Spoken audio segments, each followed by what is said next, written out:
সবাইকে জানাই আসসালামু আলাইকুম। আজকে আমরা যে কয়েকটি দাবি নিয়ে এখানে দাঁড়িয়েছি আপনারা জেনে থাকবেন, প্রতিনিয়তই এদেশের মানুষের মৌলিক অধিকারের ব্যাপারগুলো নিয়ে এবি পার্টি রাজপথে আন্দোলন সংগ্রাম করে থাকে।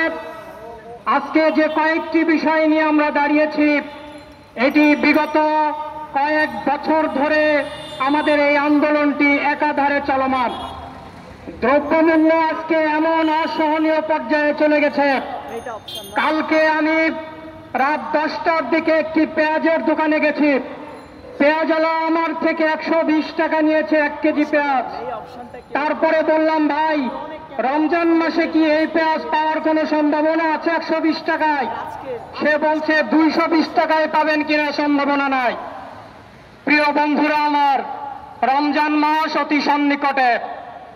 সেই দিন যারা বেইল রোডে পুড়ে মারা গেছে, আমি বলবো রমজানের আগে তো তারা সৌভাগ্য অর্জন করেছে। কারণ হলো, বেঁচে থাকার চেয়ে আগুনে ঝুলসে পুড়ে মরে যাওয়া ভালো।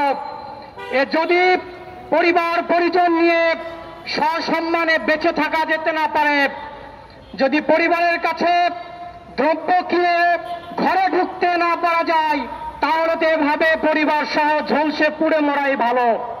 আমরা যারা জীবিত আছি আমরা তো প্রতিদিন অঙ্গার হয়ে ঘরে ফিরছি, কিন্তু আমরা